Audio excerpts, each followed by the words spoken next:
वैसे ट्रंप ने एक और बड़ी बात की है। आपको तस्वीरें याद होंगी। रूस यूक्रेन युद्ध खत्म कराने के लिए ट्रंप ने अलास्का समिट किया था। पुतिन को बुलाकर उनका स्वागत सत्कार किया था। इसके बाद वो ज़ेलेंस्की से व्हाइट हाउस में भी मिले थे। लेकिन अब ट्रंप को लगता है कि उन्होंने पुतिन को समझने में भारी भूल कर दी।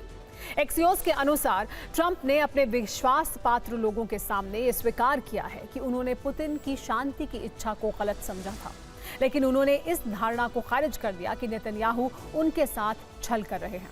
असल में हुआ ये था कि ईयू लीडर्स की उनसे हाल ही में फोन पर बातचीत हुई थी। ये बातचीत दोहा में अटैक के बाद हुई थी। ईयू लीडर्स में से ऐसे कई देश हैं जो इजराइल के हमले से नाखुश हैं। दोहा अटैक के बाद स्थिति और जटिल हो चुकी है। वहीं रूस यूक्रेन में शांति की गुंजाइश अब बाकी नहीं है। इन्हीं दो मुद्दों पर ईयू लीडर्स ने जब ट्रंप से बात की तो उन्होंने पुतिन को मिसजज्ड करने वाली बात तो मानी, लेकिन नेतन्याहू के पक्ष में वो पूरी ताकत से खड़े हो गए। वैसे ईयू लीडर्स ट्रंप को इस बात पर मनाने के लिए कामयाब हो गए हैं कि रूस यूक्रेन में शांति नहीं चाहता है और लड़ाई समाप्त करने में उसकी कोई रुचि नहीं है। इसीलिए उसे बातचीत की मेज पर आने के लिए किसी भी हाल में मजबूर किया जाना चाहिए। ट्रंप अब रूस को बातचीत की टेबल पर आने के लिए मजबूर करने वाला कौन सा रास्ता अपनाएंगे? क्या वो सैन्य तरीका होगा या फिर प्रतिबंध कड़े किए जाएंगे? ये अमेरिका जल्द ही तय कर सकता है। लेकिन आज ही रूस ने भी शांति वार्ता पर एक बड़ी लकीर खींच दी है। यूक्रेन के ड्रोन हमलों पर क्रेमलिन ने तीखा जवाब दिया। ये कहा कि वर्तमान के युद्ध हालात को देखकर यह कहा जा सकता है कि रूस और यूक्रेन के बीच वार्ता समूहों के स्तर पर संपर्क में अब ठहराव आ चुका है। यानी साफ है कि युद्ध में शांति के प्रयास अब हर ओर से बर्फ की तरह जम से गए हैं।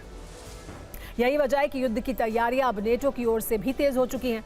पोलैंड में ड्रोन घुसपैठ के बाद नेटो देश वॉर्सो को सैन्य ताकत देने में अब जुट गए हैं।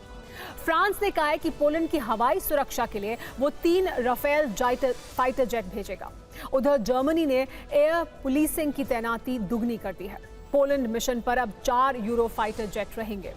वहीं खुद पोलैंड ने बेलारूस बॉर्डर पर 40,000 सैनिकों की तैनाती कर दी है, जो जमीनी सुरक्षा को सुनिश्चित करेंगे।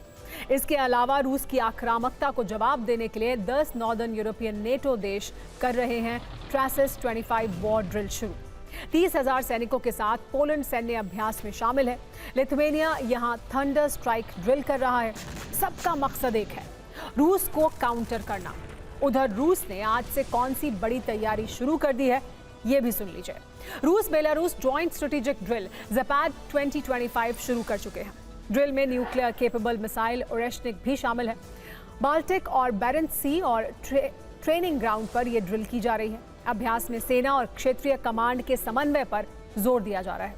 यानी रूस और नेटो दोनों ही अपनी सैन्य ताकत एक दूसरे को दिखा रहे हैं।